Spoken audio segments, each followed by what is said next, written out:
বাংলাদেশের আমের রাজধানী চাঁপাইনবাবগঞ্জের প্রাণকেন্দ্রে রয়েছে কানসাট, যেটি কিনা আমাদের সবচেয়ে বড় আমের বাজার। আমের মৌসুমে দেশের বিভিন্ন প্রান্ত থেকে ব্যবসায়ী, পাইকার আর ক্রেতারা ছুটে আসেন এখানে। প্রতিদিন হাজার হাজার টন আম আর কোটি কোটি টাকার বেচাকেনায় মুখরিত হয়ে ওঠে এই জনপদ। 40 মন হবে, তো সেখানে 50-55 শুরু করে দিছে। ও, এখানে 50-52 কেজিতে মন বিক্রি হয়। এটা হচ্ছে আড়তদাররা এই দাম, এই পরিমাণ কিনে নেয়। কেজি লোক যে কিনে উনি পায়, আর লোক 2 কেজি লোক আড়ত মালিক পায়। কত কত চাচ্ছেন? 2000 যাচ্ছি, 1200 বলছে। ফের নিয়ে গেলে তো লস। আসলে আড়তদার যেটা ইচ্ছে সেটাই মনে করছি। আজকের ভিডিওতে কানসাট আম বাজারের হালচাল জানার পাশাপাশি আমরা এক্সপ্লোর করব কি করে চাপাই ঘুরতে এসে বাগান থেকে নিজেই আম পেড়ে তারপর সেটা বাড়ির জন্য নেওয়া যায়।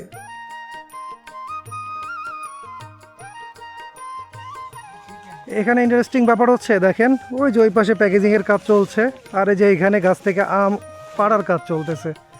কি দুর্দান্ত ব্যাপার! এর চেয়ে ফ্রেশ আম আপনারা আর কোথায় পাইতে পারেন বলেন?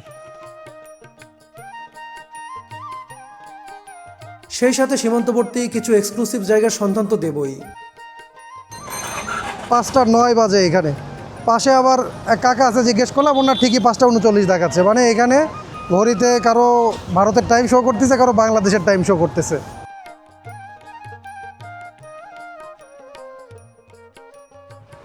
দর্শক বন্ধুরা, আসসালামু আলাইকুম। বাংলাদেশের আমের রাজধানী চাঁপাইনবাবগঞ্জ থেকে আপনাদের সবাইকে স্বাগতম। এখন আমি অবস্থান করছি কানসাটে। কানসাটে হচ্ছে বাংলাদেশের সবচেয়ে বড় আম বাজার। শুধু বাংলাদেশ নয়, পুরো এশিয়া মহাদেশের দ্বিতীয় বৃহত্তম আম বাজার হচ্ছে কানসাটে। আর দেখেন, আমরা কানসাট বাজারে ঢুকছিলাম, ঢোকার পথে এখানে লম্বা লাইন পড়ে গেছে। ভ্যান ভর্তি আমের গাড়িগুলো যাচ্ছে হচ্ছে বাজারের দিকে। আমরা বাজারের দিকে আগাবো। আর এখন হচ্ছে যেখানে অবস্থান করছি, এটা হচ্ছে শিবগঞ্জ উপজেলার অন্তর্গত। চাঁপাইনবাবগঞ্জের শিবগঞ্জ, ভোলাহাট, গোমস্তাপুর, এই উপজেলাগুলো বেসিক্যালি আমের একেবারে হটস্পট। তো এইখানে আর কথা না বাড়াই, চলেন আমরা কানসাট বাজার হয়ে আম বাজারের দিকে যাই।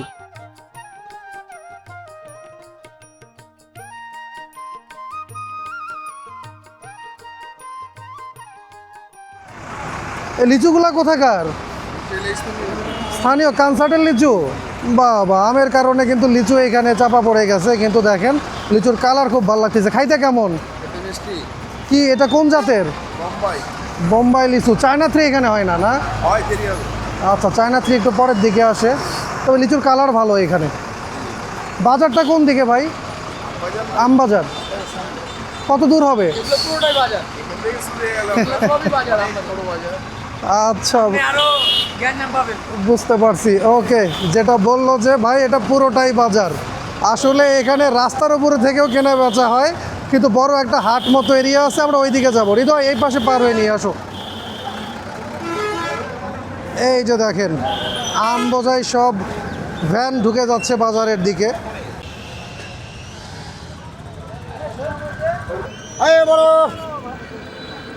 আচ্ছা, এইখানে সুন্দর একটা জাতের আম দেখতে পাচ্ছি। ভাই, এটা কি কাটিমন আম নাকি?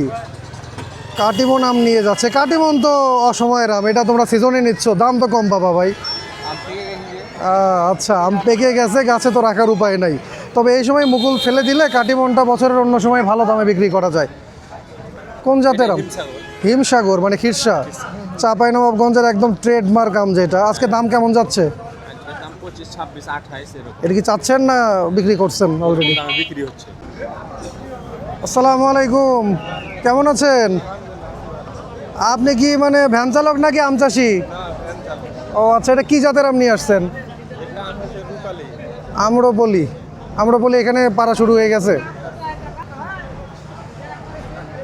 তো বাজারে নিয়ে যাবেন নাকি এখানেই রাস্তার উপরে বিক্রি করতেছেন? রাস্তার উপরে দামে মিললে পরে রাস্তার উপরেই ছেড়ে দিবেন। ব্যাপার হচ্ছে, এখানে বাজারটা হচ্ছে এখান থেকে আরও আধা কিলোমিটার, কিন্তু এই যে দুই পাশে আড়ত আছে এবং ব্যাপারীরা রাস্তার উপরে থেকেও দামাদামি করে। যদি দামে মিলে যায় তাহলে এখান থেকেও বিক্রি করে দেয়। বোঝা যায় যে দাম কেমন যাচ্ছে, তাই না? ওকে, আমরা দেখি বাজারের দিকে যাব। এইগুলো আপনারা কোন মানে বাগান কোন দিক থেকে নিয়ে আসতেছেন? এটা রানীহাটি। কি আম এটা? ল্যাংড়া। আচ্ছা, আপনার আম এটা কি আম? হিমসাগর না, এটা গোপাল।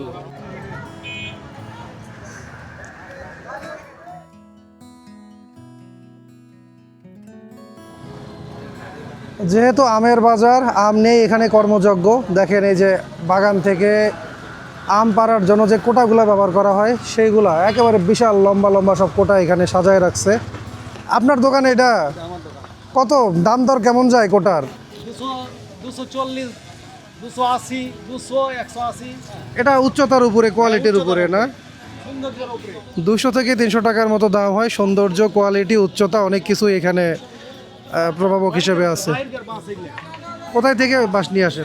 রাঙামাটি এগুলো ও, পার্বত্য চট্টগ্রাম থেকে নিয়ে আসা? তাহলে তো স্পেশাল কোয়ালিটির একদম। ঠিক আছে, ধন্যবাদ। হুম।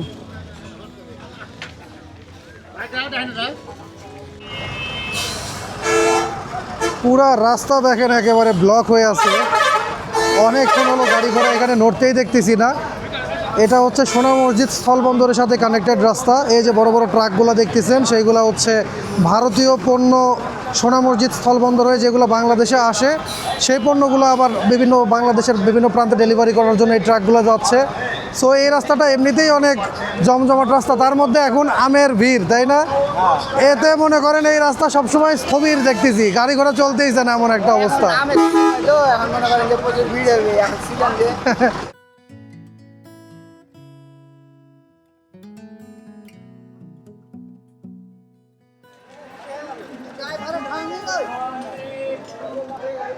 আমরা প্রায় আধা কিলোমিটারের মতো পথ অতিক্রম করলাম। তীব্র ট্রাফিক জ্যাম ছিল, আপনারা দেখতে পেয়েছেন। তারপরে এখন চলে এসেছি কনসার্টের মূল বাজার যেটা, সেখানে দেখেন পুরা রাস্তা এখানে আম বোঝাই ভ্যান দিয়ে ভর্তি। এখানে ক্যারেট নামাই আবার আম বিক্রি করতেছে, আমাদেরকে বলতেছে যে আম কিনবেন কিনা। একটা মহা সমারোহ চলছে গ্রীষ্মকালে। আমকে কেন্দ্র করে এই জনপদ একেবারে অন্য একটা উৎসবমুখর পরিবেশে উদ্বেলিত হয়ে ওঠে। তো আমরা এখন চলে এসেছি কনসার্ট আম বাজারের একেবারে মূল প্রাঙ্গণে।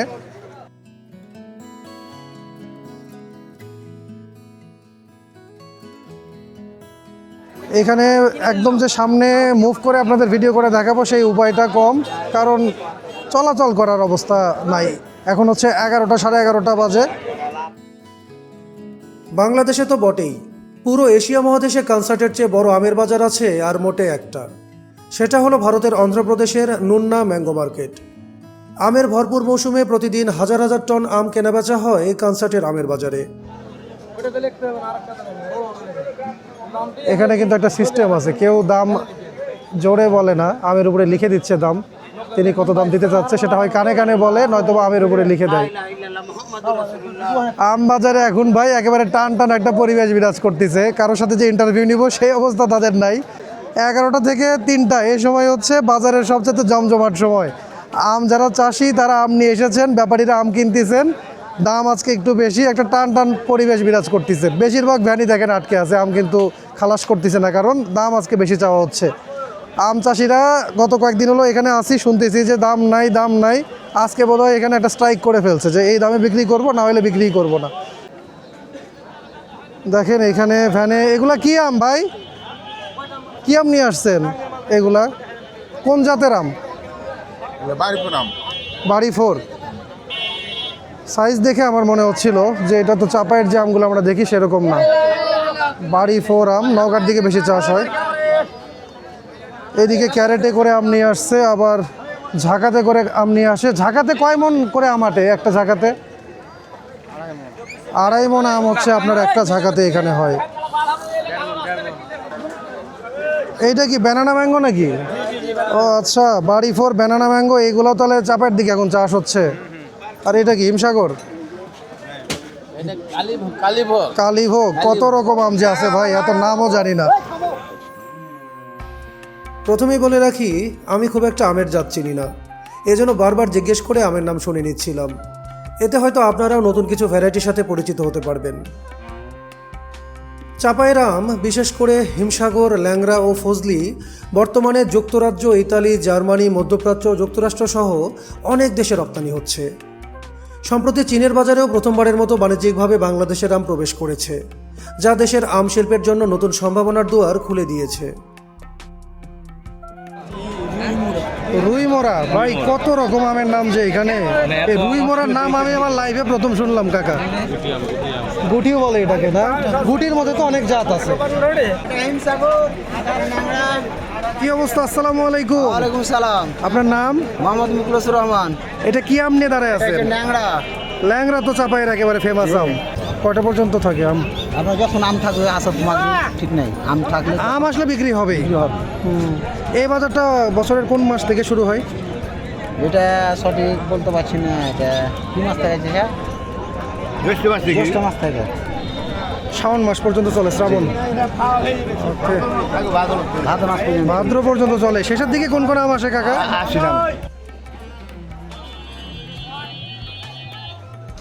বাজারে কিছুক্ষণ ঘোরাফেরা করে আম চাষিদের সবচেয়ে বড় আক্ষেপ দেখলাম এই বাজারে আমের পরিমাপ পদ্ধতি নিয়ে। স্বাভাবিক পরিমাপ রীতি যেন ভেঙে দিয়েছেন আড়তদারদের সিন্ডিকেট। ধরেন এটা লোক 50 কেজি 52 কেজিতে মন। ও, এখানে 50-52 কেজিতে মন বিক্রি হয়। 52 কেজিতে মন। এটা হচ্ছে আড়তদাররা এই দাম, এই পরিমাণ কিনে নেয়। 50 কেজি লোক যে কিনে উনি পায়, আর লোক 2 কেজি লোক আড়ত মালিক পায়। কিন্তু পরবর্তীতে যখন ঢাকা কিংবা অন্য জায়গায় বিক্রি করতেছে তখন তো 40 কেজিতে বিক্রি করতেছে। ঢাকার শহরের ওটার সিস্টেম হলো আলাদা, ওখানে লোক 40 কেজিতে মন। 50 কেজি নিয়ে 40 কেজি বিক্রি করতেছে। তো এই যে একটা 10 কেজির ব্যবধান, এটা কেন হলো? 10 কেজি ব্যবধান লোকা ধরেন লোকা যে কিনতেছে, ধরেন আমার প্রতিদিন লোকা খাওয়া খরচই শুধু 500 টাকা, শুধু খাবার খরচ 500 টাকা। আবার আমার একটা রোজের দাম আছে না, কমসে কম 1500 টাকা আমার রোজের দাম, সকাল থেকে সন্ধ্যা। কিন্তু আম চাষি তো এখানে লাভবান হচ্ছে না। আবার এদিক টাকান 1 কেজি মাল ঢাকা ঢুকতে 5 টাকা লোক আর মানে ভাড়া। কিন্তু এইখানে আপনি যে দামে পাচ্ছেন, ঢাকায় তো অনেক বেশি দামে বিক্রি করতে পাচ্ছেন। ঢাকা অনেক বেশি দামে না। ধরে লোকা যারা কিনতেছে তারা কেজিতে 1 টাকা 2 টাকা লাভ হলে তাদের অনেক টাকা লাভ হয়। সম্পূর্ণ খরচ দিয়ে যদি 1 ক্রেট মালে যদি লোকা 50 টাকা থাকে, তাহলে তাদের অনেক টাকা। ধরে লোকা 200-300 ক্রেট মাল বিক্রি করে। দুর্ভোগ সবসময় চাষিরই হয়। আমি কিলো 40 টাকা মনে হবে, তো সেখানে 50-55 শুরু করে দিছে। অন্য ব্যাপার দেখেন, ধান দেখেন, ভুট্টা দেখেন, সেগুলো কিন্তু 40-এর জায়গায় 42 কম হয় কামার মালের। কেন হবে এগুলো? সেই ঘুরে পড়ে একই হয় না, না। কেন হবে কি? দাম কমে লাও। ধরেন 42-43 কেজিতে মন হয়, 42-43 কেজিতে মন সাতক্ষীরাতে, তো ওই দাম একই। ওখানে এলাকা 1200-1300 টাকা মন হিমসা করাম। এটা আমি 1000 টাকা কিনবো, 1200 টাকা না কিনে 1000 টাকা কিনবো। কেন 60 কেজিতে মন হবে, 56 কেজিতে মন হবে? উপরে দিছে কি সাইজ? আর আপনি কি লিয়া কি সাইজ করেন কয় নাকি? আপনি উপরে কি সাইজ দিছে? কি আছে? উপরে কি সাইজ দিছে? নিচে দিছে লোকা একটু কালো, তারপরে তারা বলবে লোকা ঢালা ওজন, মানে ওজন দিয়ে এটা লোকা ঢাইলা দিবে, কোনো বাছাবাছি নাই। 1000 টাকা নেবে চেয়ে 800 টাকা নেবে। বলতেছি কীটনাশক সার কখনো কম দামে পাইছেন না, জীবনও না। কিন্তু আম বিক্রি করতে আসলে আপনি কম দাম পান। হ্যাঁ, কেন? একদিন ভালো, একদিন তার অর্ধেক হয়ে যায়, হয় না? হ্যাঁ, কাঁচা মালের ব্যাপারটা এটাই। আজকে লোকা 10 গাড়ি মাল কমাইছে, দাম বেশি। 10 গাড়ি মাল বেশি হয়েছে, ওই দিন লসটা কিন্তু কৃষকের হয়, আড়তদারের কিন্তু কোনো লস নাই। ধরেন আজকে লোকা দাম ওই লোকা ধরেন এইগুলোতে কথা বলতে গেলে ভাই পুরা একটা কি বলবো আসর বসে যাবে। এই হলো বাজারের অবস্থা। কৃষক পর্যায় থেকে সবাই অখুশি দেখা যাচ্ছে এখানে। তবে এইভাবেই চলে আসতেছে, এইভাবেই নিয়মকানুন কনসার্টে চলে আসতেছে না? এইভাবে আমের ব্যাপারটা এইভাবে।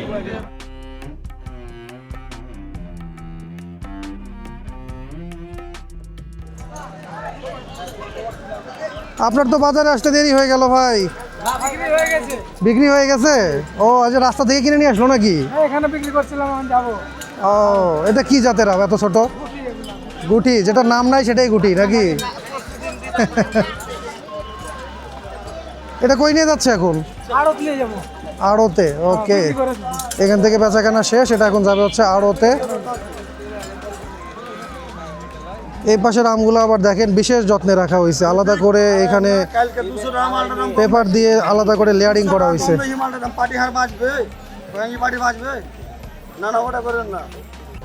কত কত চাচ্ছেন? 2000 যাচ্ছি, 1200 বলছে। ফের নিয়ে গেলে তো লস, এই যে গাড়ি ভাড়া সেটা পুরা লস, আবার পরের দিনে আমের কোয়ালিটি খারাপ হয়ে যাবে, তাই তো? কোয়ালিটি খারাপ হবে। 40 কেজিতে দাও, তোমরা 40 কেজিতে 7 কেজি। আমের তো চেহারা আছে, সুন্দর চেহারা, মাশাআল্লাহ। নিজের বাগানের আম নিয়ে এসেছেন তো? নিজের বাগানের আম। তো কি অবস্থা বাজারের বলেন তো? বাজার মোটামুটি খুব খারাপ চলছে। 4,000 দাম চাচ্ছি, আমটার দাম। 4,000 টাকা। এটা কি আম? এটা খিরসা? খিরসাপোত, আমাদের এলাকায় খিরসাপোত, বাইরে বলে হিমসাগর। একটা ব্যাপার বলেন আমাকে, এই খিরসায় আমি দেখলাম যে 2,000, 2,500, 2,800 এরকম চাচ্ছে, এটা 4,000 হওয়ার কারণ কি? ভাই একটা মানুষের মধ্যে যেমন ভালো মন্দ আছে, আমের মধ্যে ভালো মন্দ আছে ভাই। আম উৎপাদনকারী জেলাগুলোতে কিন্তু সরকার নির্ধারিত ম্যাঙ্গো ক্যালেন্ডার মেনে তবেই আম তুলে বাজারে আনতে হয়। এখন সরকার দিয়েছে যেটা আম পাকবে সেটা আপনি বাজারে নামাতে পারবেন। আচ্ছা, বুঝতে পারছি। এখন আম বাগানে পাকলে সেটা বাজারে নামানো যাবে। আর আরেকটা জিনিস আমি দেখাই দিই, এই যে ভাইজানের হাতে হচ্ছে কলম দেখা যাচ্ছে, এখানে দামাদামির একটা সিস্টেম আমি দেখতেছি। যখন কোনো একটা দাম ঠিক করে, দেখি কিভাবে লিখে দেন একটু দেখি। এখানে লিখি আমার আড়তদারের নাম, তারপরে ব্যাপারীর নাম, তারপরে আমের রেট আচ্ছা, কত, আমালার সঙ্গে বলেলি যে আপনি কত তো ওজন দেবেন। যদি 52তে হয় 52তে, অ্যাকচুয়ালি 52তে ওজন যদি এটা লিখে দিলাম, ওটা আড়তে গিয়ে আমার এই সরকার আসে, সরকারকে দেখাবে, সরকার ওজন নিয়ে নেবে। আচ্ছা, আর যদি বিক্রি না হয়, এটা যে লিখলেন তখন কি হবে? লিখে দিলাম, বিক্রি হয়ে গেল, লিখলেই বিক্রি হয়ে গেল, যেটা সঠিক হবে সেটাই। বেলা গড়ায় এখন সময় হচ্ছে 12:30 থেকে 1টার মাঝামাঝি। এই সময়ও দেখেন বাজারে কিন্তু নতুন ভ্যান ঢুকতেছে, এই আমগুলা মাত্র বাজারে আসতেছে। আম বেচা কেনার ফাঁকে এখানে সবাই বিশ্রাম করছে বট গাছের নিচে। চমৎকার একটা গ্রামীণ আবহ।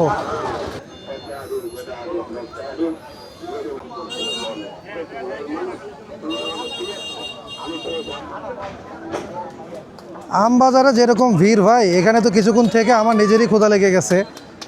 আর এখানে যারা আসেন আম বিক্রি করতে, আম কেনাকাটার কাজে, যারা শ্রমিক, তাদের তো কথাই নাই।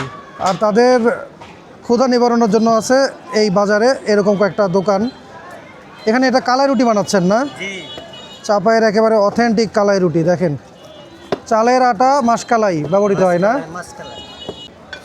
শীতকালে কালাই রুটি দেখা যায় যে ঢাকায় মোড়ে মোড়ে বিক্রি হয়। এখন প্রচণ্ড গ্রীষ্মের দাবদাহের মাঝেও এখানে চাপায়ের লোকজন কালাই রুটি খাচ্ছে।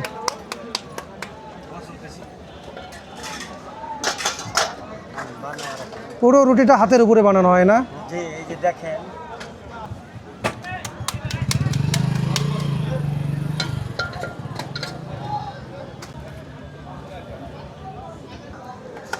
এখানে দেখেন এত বেশি পরিমাণ চাহিদা কালাই রুটির, জাস্ট একটা রুটি রাখলো শেষ।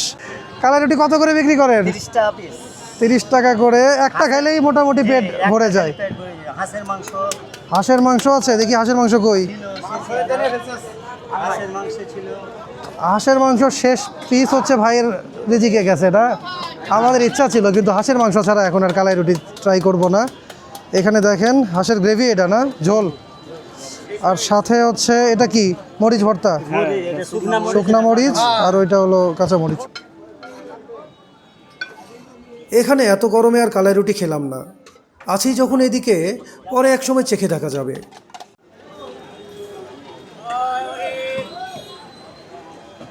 এখন চলেন একটা বড় আমের আড়ত থেকে আপনাদেরকে ঘুরে নিয়ে আসি।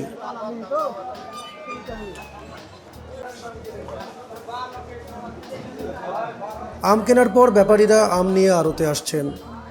এখানে প্রথমে যে কাজটা করা হবে সেটা হলো নতুন করে আমের ঝাঁকার ওজন নেওয়া হবে।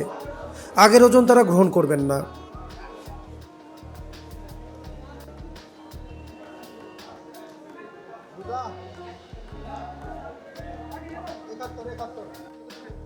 ওজন করা শেষে এই আম এখন ঝাঁকা বলেন আর ক্যারেট বলেন, সেখান থেকে একটা একটা করে যত্নের সাথে মাটিতে বিছানো হবে, যেন এত উত্তাপে ভাপে আমের কোনো ক্ষতি না হয়। তারপরে সেই আমগুলো আবার দেখেন এখানে সর্ট আউট করে দেশের বিভিন্ন প্রান্তে চলে যাবে। অনলাইন ব্যবসায়ী যারা আছেন সেসব ভাইও এখান থেকে আম কেনেন। ভাই আপনি বোধহয় আম কিনছেন এটা না? হ্যাঁ, এখানে আড়ত থেকে ভাই এই আমগুলো কিনছে, কিনে সেগুলো আবার তার যে অর্ডার ছিল সেই অর্ডারগুলো দেখেন খুব সুন্দর করে যত্ন সহকারে সেগুলো প্যাকেজিংয়ের কাজ চলতেছে। এবং প্যাকেজিংয়ের সময় আমি খেয়াল করলাম যে আম একটু কোয়ালিটিতে খারাপ, সেগুলো সর্ট আউট করা হচ্ছিল। তো এখানে কোয়ালিটি ভালো এনশিওর করা হয়। ক্যারেটে আমগুলো সুন্দর করে সাজানোর পরে দেখেন সুন্দর করে বস্তা দিয়ে র্যাপ করা হয়েছে। এটা একেবারে এখন কুরিয়ারের জন্য রেডি, তাই না? এ তো গেল বাজার থেকে অনলাইন কিংবা অফলাইনে আম কিনে সেটা কুরিয়ার করার ব্যবস্থা। আমরা ঘুরে দেখতে চাই আরেকটু গভীরে। একেবারে বাগান থেকে কি করে গার্ডেন ফ্রেশ আম পেড়ে সেটা ঘরে নিয়ে যাওয়া যায় সেই ব্যবস্থা এবার দেখাবো, চলেন।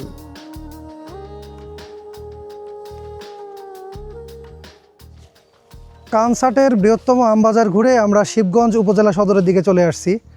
আর পুরো চাঁপাইনবাবগঞ্জ জেলাটাই যেন একটা আমবাগান। শিবগঞ্জের এই পাশটায় আমরা অন্য একটা কন্টেন্ট শ্যুট করার উদ্দেশ্যে এসেছি, সেটা শ্যুট করব, কিন্তু পথের দুই পাশে এত চমৎকার সব আমবাগান, সে আমবাগান দেখে এখানে দাঁড়াতে বাধ্য হলাম। কি চমৎকার পরিবেশ দেখেন।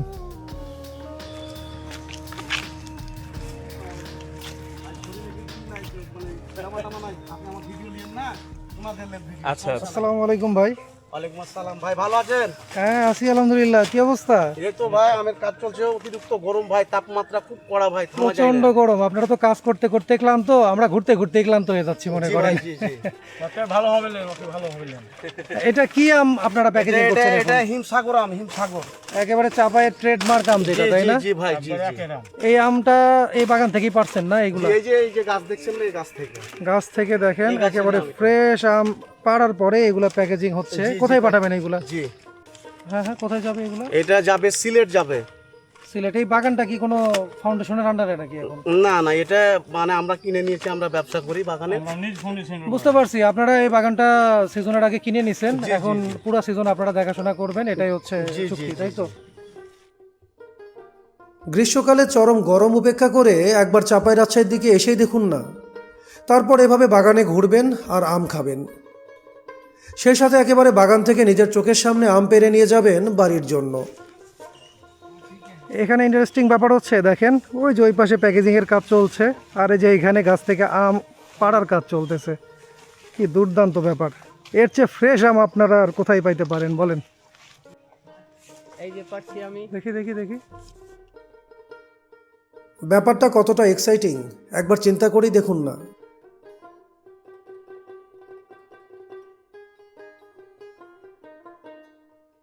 শেষ বিকেলে আমরা ঘুরতে এলাম বাংলাদেশ ভারত সীমান্তের অন্যতম প্রধান এক সংযোগ রুট সোনা মসজিদ স্থলবন্দরে। ওই যে দূরে যে গেটটা দেখতে পাচ্ছেন, ওটা হলো মধ্যযুগীয় গৌরনগরীর অন্যতম প্রধান প্রবেশদ্বার কোতোয়ালি দরজা। আমরা এখন চলে এসেছি বাংলাদেশ ভারত সীমান্তের এই পাশের শেষ সীমানা সোনা মসজিদ জিরো পয়েন্টে।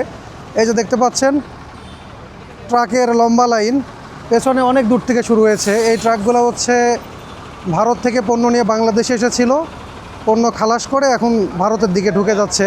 ভারত থেকে বেসিক্যালি বাংলাদেশে এই পথে নির্মাণ সামগ্রী আসে, সেই সাথে হচ্ছে কাঁচামাল আসে বেশি, মশলা জাতীয় দ্রব্যাদি বেশি আসে, এবং বাংলাদেশ থেকেও কিন্তু খাদ্যজাত দ্রব্য, পাটজাত দ্রব্য এগুলা রপ্তানি করা হয় এই পথে। তো এটা হচ্ছে সোনা মসজিদ স্থলবন্দরের একদম জিরো পয়েন্ট। সামনে গিয়ে হয়তো ভিডিও করতে পারবো না, এখন তো ট্রাভেল ভিসা বন্ধ, শুধুমাত্র মেডিকেল ভিসাই এখন যাওয়া যায়। ভাই কোথায় থেকে আসছেন? इंडिया থেকে। পশ্চিমবঙ্গ? পশ্চিমবঙ্গ, ঝাড়খণ্ড। झारखंड? वो तो अलग सा स्टेट है। अलग से। आपका नाम क्या है? सरफराज। সরফরাজ।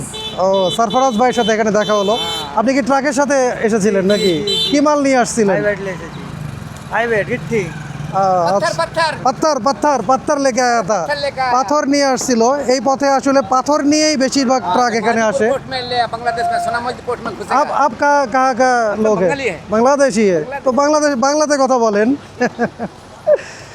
এটাই হলো অবস্থা। এখন বেলা একেবারে পরে এসেছে, শেষ বেলায় আমরা সোনা মসজিদ স্থলবন্দরের আশেপাশে সুন্দর সুন্দর অনেকগুলো মসজিদ আছে, সবগুলো মসজিদ একেবারে কভার করা সম্ভব হবে না, তবে আমরা এখন চেষ্টা করব দারাজবাড়ির দিকে যাইতে। এইখানে ভিডিও শ্যুট করাই বিপদ হয়ে গেছে, যেখানে সেখানে বিজিবি বের হইলে তখন ক্যামেরা অফ করতে হয়, কারণ তাদেরকে তো ইউনিফর্মে শ্যুট করা যায় না।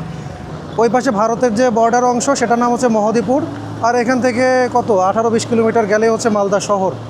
যখন আমি সোনা মসজিদ জিরো পয়েন্ট এসেছিলাম তখন 5:20-25 মতো বাজে, তো এখন ঘড়ি অন করে দেখেছে, দেখেন কত 5:09 বাজে। এখানে পাশে আবার এক কাকা আছে, জিজ্ঞেস করলাম, ওনার ঠিকই 5:39 দেখাচ্ছে। মানে এখানে ঘড়িতে কারো ভারতের টাইম শো করতেছে, কারো বাংলাদেশের টাইম শো করতেছে।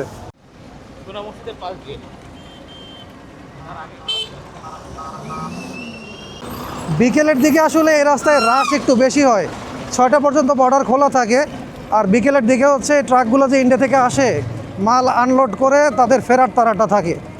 ট্রাক যেগুলো আসে দিনে দিনে আনলোড করে চলে যায়, দিনে দিনেই চলে যায়। আর যদি ওই রকম কোনো সমস্যা হয়, থাকার ব্যবস্থা আছে তো ট্রাকের ওই ভিতরে, ল্যান্ডপোর্টের ভেতরেই। সোনা মসজিদ ল্যান্ডপোর্ট ভাই বিশাল বড়, বাংলাদেশের দ্বিতীয় বৃহত্তম স্থলবন্দর এইটা। প্রথমটা সম্ভবত বেনাপোলি হবে। এই যে ভারতের এই ট্রাকটা দেখেন, NL অর্থাৎ নাগাল্যান্ড থেকে আসছে। নাগাল্যান্ড থেকে পাথর বোঝায় একটা ট্রাক আসছে, সামনেরটা হচ্ছে আমার বাংলাদেশের ট্রাক। এরা হচ্ছে মাল আনলোড করে তারপরে হচ্ছে চলে যাবে। ওই যে দেখেন সামনে লাইন, লম্বা লাইন।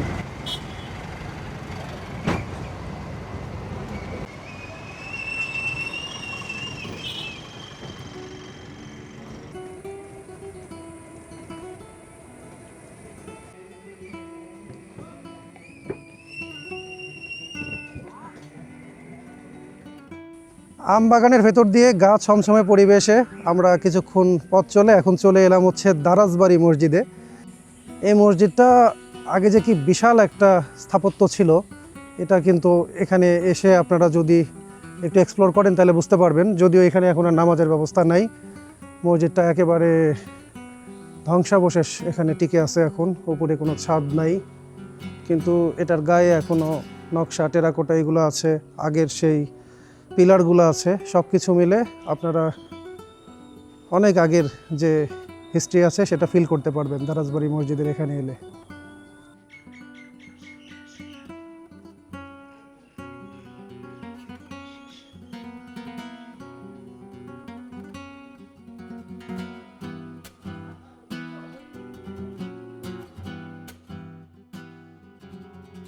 দারাজবাড়ি মসজিদ প্রাঙ্গণে যখন ঘুরছিলাম দেখলাম আম চাষিরা এই বিকেলবেলাতেও আম বোঝাই ভ্যান নিয়ে বাগান থেকে বের হচ্ছেন।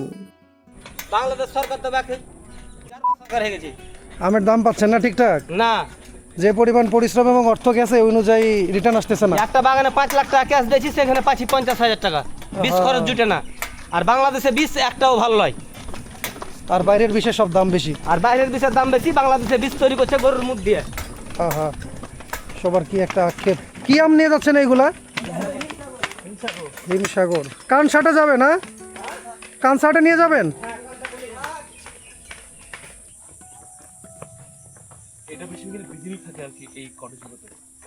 হ্যাঁ, বিজিবির এগুলা ছাউনি আর কি, চেকপোস্ট। দারাজবাড়ি মসজিদ এলাকাটা কিন্তু একেবারে ভারত সীমান্ত লাগোয়া। আকাশে গুড় গুড় করতেছে। হ্যাঁ, ঝড় হওয়ার আগে যে একটা পরিবেশ থাকে ওই রকম। আর এই পাগলা নদী হচ্ছে বাংলাদেশ ভারতের সীমানা ব্যবধায়ক। এখানে ওদের কাঁটাতারের বেড়া এখান থেকে 150 গজ দূরে দেয়া আছে।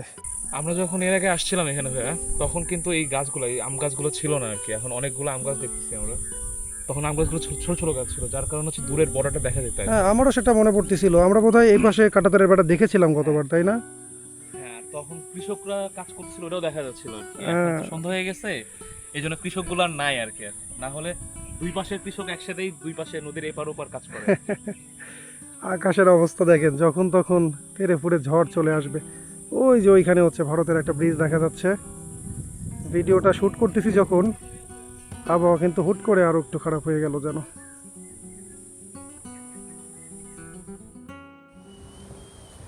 ঝড়ের একটা মজা ভাই, দেখেন রাস্তায় দুবদাপা আম পড়তেছে। আর এই আম এখন হচ্ছে যারা পাবে তাদেরই। গাছে থাকলে আম হচ্ছে আম চাষির, আর মাটিতে পড়লে সেই আম জনগণের, নাকি?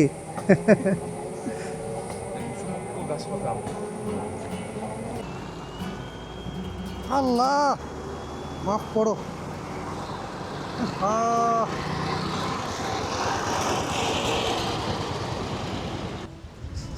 কি যে অবস্থা ভাই, গত 10-15 মিনিট একেবারে ধুলি ঝড়ে যা তা অবস্থা। মুখের কথা ঝরে আসতেছে এখন। মাথার চুলের মধ্যে মনে হয় হাফ কেজির মতো ধুলা ঢুকে গেছে। সৌদি আরবে গিয়েও ভাই ধুলি ঝড়ের কবলে পড়ি নাই। আজকে সোনা মসজিদ স্থলবন্দর এলাকায় ঘুরতে এসে এরকম একটা কড়া ধুলি ঝড়ের কবলে পড়লাম। আর এটা হচ্ছে ছোট সোনা মসজিদ। এই অবস্থায় কি দেখাবো জানি না, তারপরেও যেহেতু এসেছি জায়গাটা আপনাদেরকে না দেখালে কেমনে হয়। আমরা ঘুরতে এসেছিলাম কানসাট, এশিয়া মহাদেশের দ্বিতীয় বৃহত্তম আমের বাগান, আমের হাট। সেটা ঘুরতে এসে এখন হচ্ছে ভারত বাংলাদেশ সীমান্তের ছোট সোনা মসজিদ এক্সপ্লোর করছি। এই মুহূর্তে ঝড়ের সাথে সাথে গুড়ি গুড়ি বৃষ্টিও শুরু হয়েছে। ওয়েদারটা কিন্তু জোস। ভিডিও শ্যুটের জন্য খুব বাজে ওয়েদার হলেও এটা এনজয় করার জন্য একদম জোস ওয়েদার।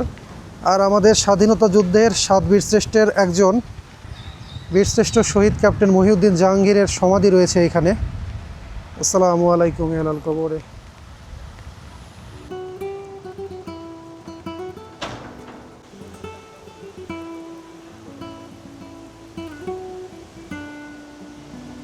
ছোট সোনা মসজিদ বাংলার সুলতানি আমলের অন্যতম শ্রেষ্ঠ স্থাপত্য নিদর্শন, যা 15 শতকের শেষ দিকে ওয়ালি মোহাম্মদ নির্মাণ করেন। আর এখান থেকে আমাদের আজকের এপিসোড শেষ করতে হচ্ছে। সামনের পর্বে আপনাদেরকে ঘুরে দেখাবো দেশের অত্যন্ত সংবেদনশীল এক বর্ডার এলাকা। ভালো থাকবেন সবাই, আল্লাহ হাফিজ।